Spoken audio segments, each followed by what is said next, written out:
welcome to Librarians and Cars Getting Coffee. I'm here with Ben with us from the Citrus County Library System. Welcome. Hey, thanks. Thank you for being here on this. I know it's really hot outside. We were just talking about that.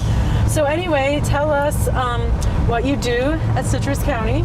I'm the communications facilitator at the Citrus County Library System, so that's kind of a fancy term for the marketing person.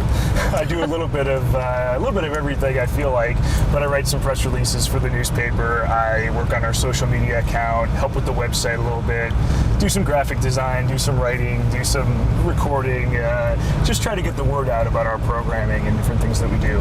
Nice. Well, you do a great job because I see, a lot of your guys' promotional stuff, and it always looks awesome. So, can you tell us a little bit about how you got into working in libraries? Was it originally what you wanted to do? How did you end up doing what you're doing? Well, I was lucky enough while I was growing up to spend a lot of time in libraries, but I never really thought that I would end up in one. When I was going to college, I went for psychology with a minor in interdisciplinary studies, which means I took enough film appreciation courses to get a minor in something. So, but when I got out, I wanted to take a little bit of a break, get out into the workforce a little bit, see what things were like, and then go back for my master's.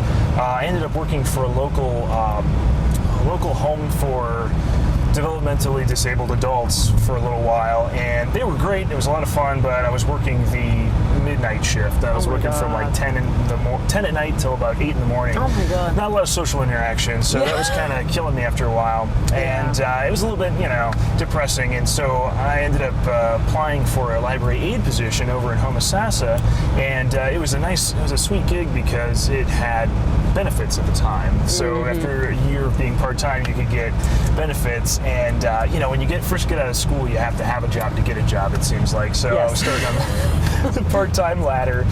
I ended up staying there for about a year or so, and then a reference position became available, and I applied for that. Ended up moving over to Central Ridge branch in Beverly Hills, and kind of just really started liking what I was doing with that, and kind of became really familiar with the services in the library and really familiar with the way that we're helping people and the things that we're doing. And I got kind of passionate about it. Ended up having this position become available after about 2 years, and I applied, and here I am. So I've been doing this for about 2 years at this point. Have you found any tips or anything that works particularly well for you, marketing strategies? One of the things we have to always keep in mind, I think, is that we're selling the benefit of the service, not the service itself. I think a lot of times we want to talk about, the particulars of a class or the particulars of, a service or something like that. But in the end, what we're selling is, why would I want to do that? Why would I want to take this course? Why would I want to? And we have to kind of say, well, you can put that on your job application. You can do this with it. You can get your citizenship. You can go back, get your GED, whatever it is, and sell the benefit. Why? You get a better job. You improve your life, talk to your grandkids over Skype, kind of thing. Yeah. And what's the end result? Where are you trying to get? And I think that's important for libraries to understand. Absolutely. Have you found that there's anything you've done that has drawn more people in? Have you noticed a direct effect from any of your marketing, like as far as more people coming in, more program attendance? Well, a couple of years ago, we ended up making a summer reading guide for our youth program. And we were able to distribute it to all the schools, and that was really impactful because it had all of the branches, all of the activities in one place. The parents could stick it on their refrigerator and just kind of look at it throughout the summer. And that helped about, it's hard to measure the effect of that, but we kind of predicted it was maybe about a 10-15% increase in attendance for those summer programs that year. So that was really good. And that was a thing that was a lot of fun to work on for me, and it was one of my first big projects that I got to complete, so I was really happy with that. That's so cool. But I guess people still like printed things. So as much as we try to go to digital, as much as we try to use Facebook and our website to get information out there into the public, people still do like printed things. Yeah, it's nice to put it on your fridge, it's easy reference. So what are some of your favorite programs that have gone on at Citrus Libraries? Well, I really enjoyed, while I was teaching the computer classes, I really enjoyed them. You could see the people come in with almost no comprehension of how a computer works. You're showing them how to use the mouse, the keyboard, and you could bring them all the way up to Excel, eBay, all that stuff. So that was really rewarding. That was a lot of fun. And part of the class as the entertainment value of it. So it's a 2-hour class, maybe about an hour and a half of content, and then maybe an hour, half an hour of me just telling anecdotal stories and things like that with a captive audience. So that was always kind of fun for me. But yeah, it was rewarding to see the growth. I didn't know there was a Beverly Hills, Florida. And I've never been up here before. I'm not familiar with this area. So can you tell us a little bit about what y'all do for fun up here? Any special hobbies? Well, you kind of have to make your own. You have to make your own fun out here as a younger person. Yeah. It is. There are a lot of retirees in the community, and aside from the eco-tourism and things like that, which we really enjoy, I like to get out and kayak and bike and run and do all that stuff out in nature.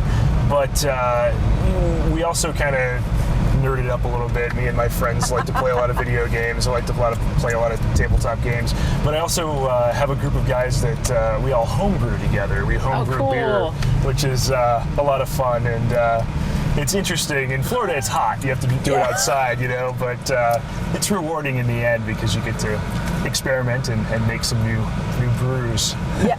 It's a tough one to tell people when you're a librarian or a library person, it's kind of a funky hobby that people don't necessarily think a librarian or someone would have. But that's what we do. We try to shatter the misconception of a traditional librarian because it's not. We have a lot of interesting hobbies. So. We do. Yeah. Okay, so we ask this every time, do you have a particular library memory that really stands out to you? Oh, it's tough. There's so many wacky stories that things that are kind of crazy, but those kind of all fade into the background. I think that the instances where you help somebody and you can really see that they were really happy, those were always my best experiences out when I was working as a librarian out on the floor. Someone would bring in a weird artifact, or they'd bring in some sort of genealogy project they were working on, and you'd kind of be able to provide that missing puzzle piece, and that was really rewarding. It could kind of instant gratification that you'd see that their search was not in vain. They were getting some good information from you. So I don't know. Those kind of all blend together too after a while, but those were my most memorable feelings, I guess, you get. Those of us who are watching this, I'm sure, have heard of the American Cooter Fest that we've got here in Citrus County. And I actually have not heard of the American Cooter Fest. Well, the cooter is a turtle, and they came up with this name for, the festival, and it drew some attention. I think we were on The Daily Show at one point or something. Shut up, are you serious? And this was a while ago, and it's been going on, and it's evolving into a music festival. It's a nice festival. Wow. And we get out there, and it's a free thing to attend, so it's really nice to be able to go to and talk to some of the groups that probably wouldn't normally come into the library. Yeah. You got to watch out because later at night, then it's a little bit more drinking than a family event, but it's still a lot of fun to get out there and talk to people. And we have a couple other ones. We have a manatee festival and a strawberry festival as well. And people, cool. Oh, you'd be surprised because I would talk to people and say, hey, do you have a library card? And they say, no, we came from, 2 counties over, or we came from a state over to come to this festival, which is just surprising to me, but they're coming. Wow. There's a lot of good food in Citrus. Is there? Okay, tell me more because we'll probably edit a lot of this out, but because I'm actually going to be hungry probably after this. Yeah, we should go to, there's a good place I like. It's called Sauced Hogs. It's a little barbecue place. Oh, okay. Toby really loves barbecues. Oh, yeah. It's great. We go there like every Sunday. Sauced Hog? Sauced Hog. It used to be the White Angus. Before that, it was something else. But I think the Sauced Hog's going to stick. And it's a great place. They do good barbecue really well here. Yeah. And there's a lot of those little places. We have like a Chicken King that people rave about. Okay. We've got all these little restaurants that people just kind of put a lot of effort into making the food good there. Yeah. And that makes a difference. So kind of go off the beaten path a little bit when you're in Citrus and kind of look for something a little bit different, because I think you'll find that it's rewarding. Well, Ben, it was awesome talking to you and getting the official tour of Beverly Hills, Florida. Yeah. And we hope to hang out with you soon. Definitely. We didn't get coffee, but if you want a Slim Jim, I have some. Oh, nice. Yeah. Stop into a Slim Jim.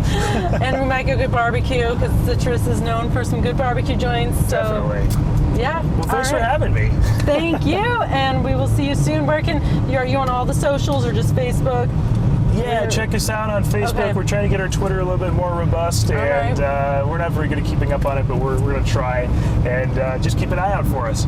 All right. Thank you. Bye, guys.